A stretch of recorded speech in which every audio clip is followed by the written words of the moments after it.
Welcome back to another anime review. We are reviewing Tiny Witches today, man. It's been a while since I've done these videos, man. So Tiny Witches, what do I say about Tiny Witches? It's alright. I mean, it has its flaws, but we'll get into the flaws firsthand instead of secondhand.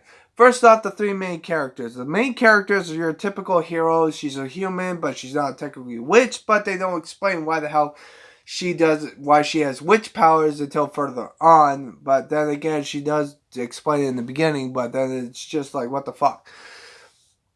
Our second main character is the girl with the pink hair. She goes by the book. She follows the rules, and then because she wants to be a full-fledged witch, and she's just like this, that, and the other thing. That's her main gimmick.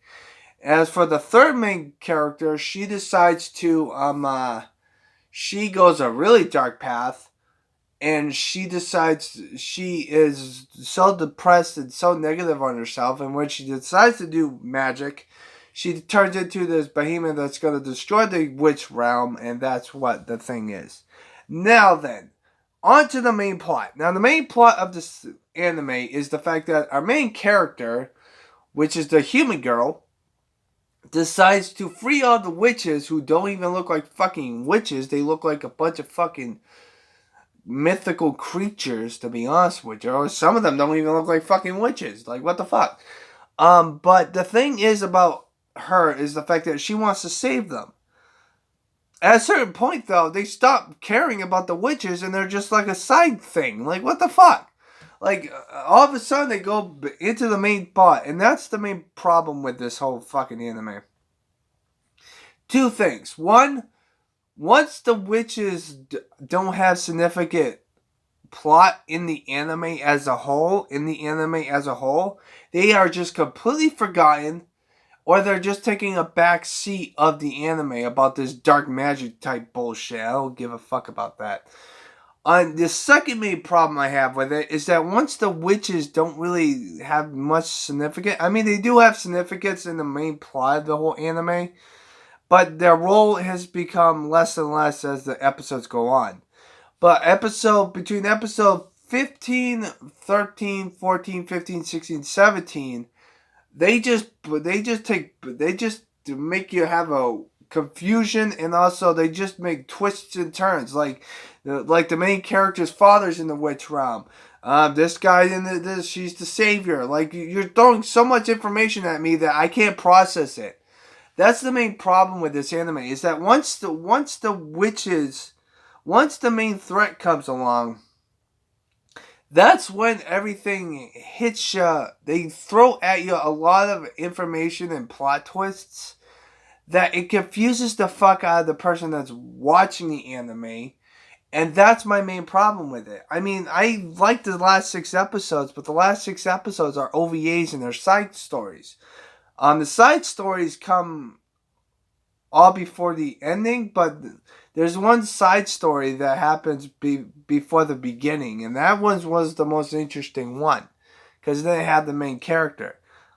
My honest opinion about this anime, there's 26 episodes. It's English dub and sub, so if you want to watch English dub, that's perfectly fine. This anime is from 2004, so the animation is really, really choppy. But however, I like to say this: it has great animation for a 2004 anime. I feel like that the animation really makes up for the anime as how much information it does when it comes to its story. And the main reason being is the fact that it's from 2004, but the animation, the facial expressions from the main of every character really shows in this anime, even though it's from a 2004. It's kind of like Higurashi from 2006. It has the same It has the same thing. Like, the animation, even though it's not crisp like it is today, it still brings the emotion of the characters, and that's what I like about it.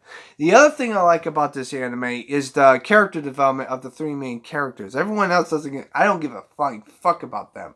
Like, there's this one character, I'll get into why the character development of the 3 main characters are good, but there's but there's an enemy that is their enemy, but then it's their ally, and then it's their enemy again, and then it's their ally. He's like switch swapping between enemies and allies. And then when their enemies become allies with the witches, it's like, what the fuck? Like, seriously, like, the warlocks are just as stupid as the fucking witches. Like, work together. Like, your realms are gonna be destroyed, and you guys are trying to use dark magic to fucking, like, destroy, to make sure it gets saved. Like, are you fucking kidding me? So fucking stupid. And to top it all off, the only reason why she's in the witch realm at first is because she wants to use magic. She uses magic, but she also wants to make sure that she, how do I say this? She wants to save all the witches from the witches, not the witches. Like, there's, like, witches, like human witches, and there are also witches who are mythical creatures. It's fucking confusing when it comes to that stuff. But to be frankly honest with you, this anime has its issues when it comes to its plot and twists and turns. It's like, what the fuck? And they all hit you on rapid fire. That's the main problem with it. It does have a happy ending, though. The main story has 20 episodes. And from episode 1 to 10, I kind of enjoy it. It was actually kind of good. There's a lot of comedy. There's a little bit of comedy in there. Well, it's not the main focal point. But when it gets to the episode 13 through 20, it's like, you're hitting me with all this information. Like, dude, I'm trying to process what the fuck you just said like 5 seconds ago.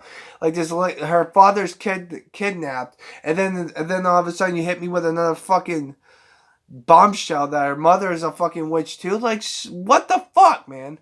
And then all of a sudden this new character comes along who is a space pirate, even though it's a space pirate. But the problem is that he's the human's stepbrother, and that's fucking confusing. Like, you're hitting me with all this stuff, and this is happening throughout the whole entire anime. Like, what the fuck am I supposed to talk about? Like, seriously, you're like throwing this information at me in rapid fire. It's like, it's kind of like a rap battle where the fucking, like, rapper just keeps hitting you with punches and punches and punches. It's like, dude, let me fucking sit back and process the fucking information that you just said. But no, you have to use this thing. It's like, what the fuck? That's the main problem I have with this anime. Now, as for the anime juggernaut thing, I think it's decent. So the good things are the character development. The character development of the 3 main characters. The main character pretty much stays the same. She's the same as the whole entire anime, and that's typical for an anime that's really good. To be honest with you, she's your typical Goku like type bullshit. Like, she saves the world and stuff like that. Blah blah blah. Our second main character and our third main character have the best character developments I've seen in a while. The pink hair girl, like I said before, is a stuck up, goes by the book and stuff like that. But in the second half of the anime of the main story, she decides to be more happy, well, so to speak. She decides to be more, how do I say it? She decides to be more along the lines of breaking the rules and making sure she knows that she's going to be happy and stuff, especially when her world's about to be destroyed and she's trying to save it and stuff like that. She's the typical type person. She also has a secret mission where she's trying to find a traitor, because there's a traitor in the witches, which kindly she finds out who's the traitor, and that's the third character of our 3 main cast. She's more of along the lines of happy-go-lucky, but you can tell of her progression of character development that she becomes more and more depressed because she can't use magic at some points. And when she gets to use magic again, this creepy fucking thing where she sees it in her mind looks like the fucking Grim Reaper, for Pete's sakes. And then she turns into a fucking dark witch who tries to destroy the world and stuff. It's like, what the fuck? She went to a dark path. They actually foreshadow it earlier in the episodes where she is contemplating on how useful she is and stuff like that. Because she was useful in the very beginning, but then at the very midway of the anime, she thinks that she's not useful. And this creepy fucking Grim Reaper type guy decides to fucking mess with her head and stuff. And then that's what happens. But yeah. But it's a happy ending for 20 episodes. Now, as for the 6 episodes, they're kind of all over the place. Like I said before, one episode happens before the anime even starts, so that's a good thing. But there's also a couple other things that I don't understand. Like, you should just put this in the anime as a whole. It's an OVA, so I kind of figure as much. But to be honest with you, it gets I was going to give it a 6 out of 10 if the OVAs were good and decent. And they're mostly comedy and mostly plot governed. And some of them don't make any fucking sense. There's less comedy in the last few OVAs. It's more serious type bullshit. But they do sprinkle in a few comedy scenes in there. But besides that, though, I'm giving this anime a 5 because the only reason why it's getting a 5 is because of the great character development, in my honest opinion. And the second thing is the animation. Even though it's kind of old, it's from 2004, so if you guys want to watch it, that's perfectly fine. But I highly recommend you watch it because nowadays people like to watch these newer animes. And this anime is kind of decent, but it's not great, though. It's not like one of the best of the best. So, I hope you guys have a nice positive day. Take care. And you know what the funny thing is? This is the first anime review for the beginning of the year. And there's going to be more to come as we go along. So, I hope you guys have a nice positive day. Take care and stay happy. Well, sort of. I mean, it's hard to be happy nowadays. But yeah, stay positive. That's what my slogan is. I got to put that on a shirt.